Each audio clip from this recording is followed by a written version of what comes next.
Je m'appelle Camille Hoffman, je suis diplômée céramiste et je suis cette année en formation au CERFAV dans la filière concepteur-créateur pour créer mon atelier en septembre 2023. Et donc je suis accueillie chez Anaïs Chaperon cette année pour les temps d'atelier. Moi je suis Anaïs Chaperon du coup et je suis à Metz depuis août 2019 pour réaliser ma vaisselle ici au quotidien.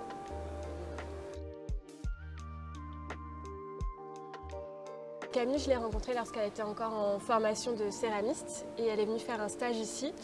Et le feeling s'est bien passé et j'ai voulu l'accompagner après pour faire ce cheminement au CERFAV que moi j'ai pu faire aussi quelques années avant.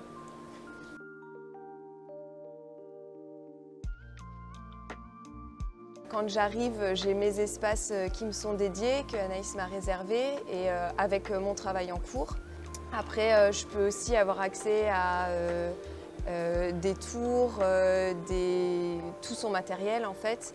Donc pendant la première partie de l'année, je pouvais faire énormément de tests sur différents matériaux. Et de temps en temps, je peux aussi lui donner un coup de main sur ses productions, ce qui me permet aussi de m'entraîner sur des techniques auxquelles je n'ai pas recours dans ma production à moi.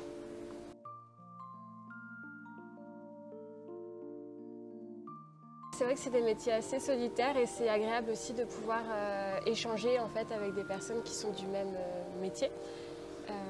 Et j'ai eu la chance moi d'être accueillie dans un atelier il y a quelques années pour faire cette formation. Donc ça me semblait naturel aussi de pouvoir accueillir quelqu'un après. L'échange humain est important. Après c'est aussi un soutien à la fois pour les artisans qui vont débuter, mais également pour les artisans qui accueillent les gens en formation, puisque moi je suis aussi rémunérée pour accueillir Camille. Et ça c'est vrai que ça peut aussi être un coup de pouce pour mon atelier.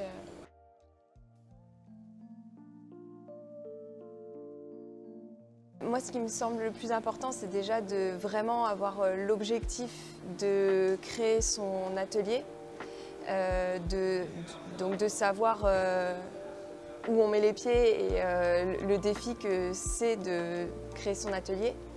Le choix de l'artisan, c'est pas forcément au niveau de la technique. Je n'ai pas choisi Anaïs parce que j'avais envie de faire le même travail qu'elle, exactement la même production, mais plus que l'échange se passait bien parce que c'est un gros soutien dans mes réflexions aussi. C'est pas que au niveau technique, c'est dans mes positionnements, mes questionnements.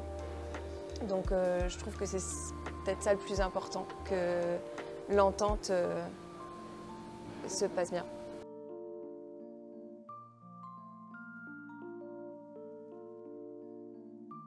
C'est intéressant d'être de l'autre côté de la barrière pour une fois et de pouvoir accompagner aussi les personnes, de pouvoir leur donner un avis par rapport à leur travail, que ce soit Camille ou les autres artisans. C'est vrai que c'est bien de découvrir leur travail, de voir le cheminement qu'ils ont et les évolutions et comment, grâce à cette école aussi, ils arrivent à développer leurs projets.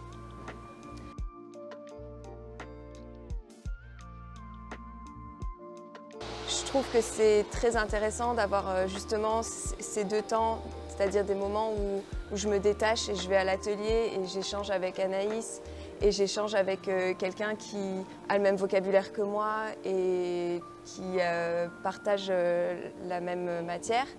Et d'avoir des temps au contraire où je reviens au CERFAV et là où je suis entourée de verriers qui n'ont pas forcément ces mêmes connaissances de la terre.